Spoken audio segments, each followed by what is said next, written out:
안녕하세요. 미래에셋증권 AI 리서치 센터에서 에너지 정유화학을 담당하고 있는 이진호입니다. 오늘은 요즘 가장 뜨거운 주제 중 하나인 태양광 장비 이야기입니다. 그동안 아마 태양광 하면은 폴리실리콘이나 모듈 만드는 회사를 떠올리셨을 텐데요. 오늘은 그 제품을 찍어내는 기계에 대한 이야기를 좀 말씀드리고자 합니다. 그리고 태양광 장비 분야에서 이슈를 짚어보고 중요한 변수인 중국 규제는 앞으로 어떻게 흘러갈지 살펴보겠습니다.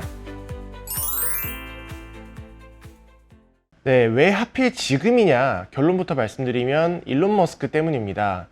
올해 1월 다보스 포럼에서 일론 머스크가 깜짝 발언을 했습니다. 테슬라와 스페이스X를 통해 각각 100기가와트씩 합쳐서 총 200기가와트 규모의 태양광 공장을 미국에 짓겠다고 선언한 겁니다. 이 200기가와트는 전 세계가 1년 동안 새로 설치하는 태양광의 약 30%, 그리고 미국이 1년에 설치하는 양의 한 4.7배 정도에 달하는 규모입니다. 솔직히 이거를 3년 안에 다 짓는다는 것도 비현실적이지만 이만큼의 전력을 누가 소비해 주느냐에도 초점이 맞춰집니다. 그런데 중요한 거는 이 전기를 팔려고 만드는 게 아니라는 점이에요. 머스크가 밀고 있는 xAI의 데이터 센터, 그리고 테슬라의 기가팩토리, 그리고 우주 태양광에 쓸 전기를 직접 만들겠다는 겁니다. 즉 남이 사주든 안 사주든 무조건 짓겠다는 거죠. 공장을 지으려면 반드시 장비를 사야 합니다. 그래서 저희는 앞으로 6년간 머스크가 발주할 태양광 장비 규모만 약 39조 원에 달할 것으로 추정합니다. 그리고 이건 단순한 계획이 아니라 이미 행동으로 옮겨지고 있습니다. 테슬라는 올해 초 미국 버팔로 공장을 태양광 패널 라인으로 바꿨고요. 지난 3월에는 중국 장비 회사들과 약 4조 4천억 원 규모의 장비 구매 협상을 진행 중이라는 보도까지 나왔습니다.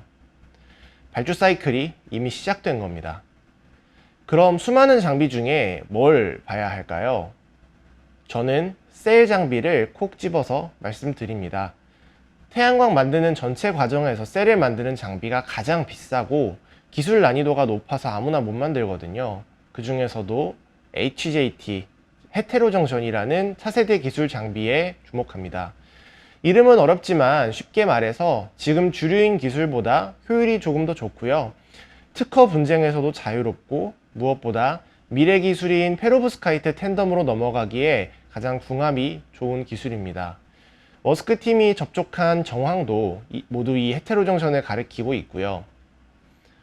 여기서 가장 중요한 변수가 바로 중국 규제입니다. 지금 중국 장비가 제일 쌉니다. 그래서 가격만 보면 테슬라는 당연히 중국 장비를 쓰고 싶어 하죠. 실제로 지금은 살 수 있습니다. 중국 장비를 막는 직접적인 규제가 아직은 없거든요. 한마디로 회색지대에 있는 상황입니다. 그런데 핵심은 이 회색지대가 점점 좁아지고 있다는 겁니다. 미국이 중국을 견제하는 카드가 여러 개 대기 중이에요. 대표적으로 보조금을 주는 조건에서 중국산 비중을 따지는 규제가 지금은 제품에만 적용이 됩니다. 근데 의회에서 이거를 장비까지 조금 확대하자는 목소리가 나오고 있습니다. 또 중국 장비에 붙는 관세 면제가 올해 11월에 끝나는 게 있습니다. 섹션 301이라고 하는데 이게 연장되지 않으면 50% 관세가 붙어서 가격 경쟁력이 사라집니다. 사실상 둘 중 하나만 현실이 돼도 중국 장비는 미국에서 사실상 퇴출되는 구조예요. 그리고 여기서 테슬라와 스페이스X를 꼭 나눠서 봐야 합니다. 둘은 적용받는 규제 자체가 좀 다릅니다. 테슬라는 그나마 지금 중국 장비를 쓸 수 있는 회색지대에 있는 게 맞지만 스페이스X는 이야기가 완전히 다릅니다. 스페이스X는 위성과 로켓을 다루는 회사라 국방 안보 규제를 받거든요. 여기는 중국 장비가 지금 당장 100% 막혀 있다라고 봐도 무방합니다. 규제를 어기면 최대 징역 20년에 천문학적인 벌금이라 아예 시도조차 못합니다. 그래서 스페이스X는 비중국 장비를 쓸 가능성이 높습니다. 결국 시간이 갈수록 비중국 장비 회사들이 받는 수혜가 커지는 그림입니다.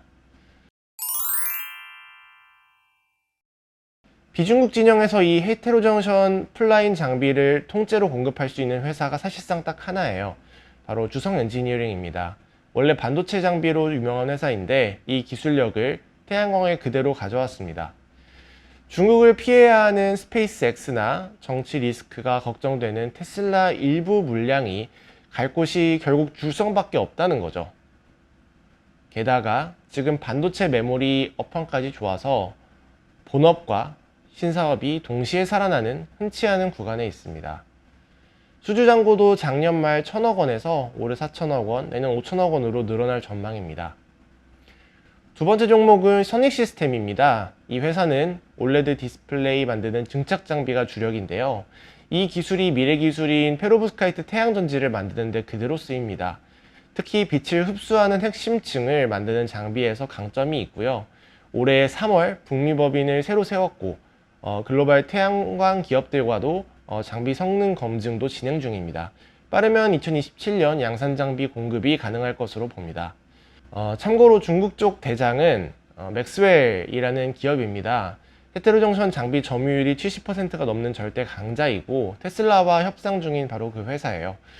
단기적으로는 싼 가격으로 가장 많은 물량을 가져가겠지만 앞서 말씀드린 규제 때문에 중장기적으로는 시장 점유율을 점차 잃어갈 것으로 예상합니다. 정리하면 이렇습니다. 단기에는 가격이 싼 중국 맥스웰과 비중국 유일 대안인 주성 엔지니어링이 함께 수혜를 봅니다. 하지만 중장기로 가면 규제가 강해지고 미래 기술인 탠덤으로 넘어가면서 주성 엔지니어링과 선익 시스템 같은 한국 기업들에게 수혜가 집중되는 구조입니다.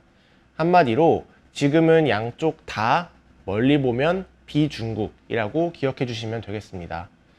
오늘 준비한 내용은 여기까지입니다. 이제는 머스크라는 거대한 수요가 태양광 시장을 새로 그리고 있습니다.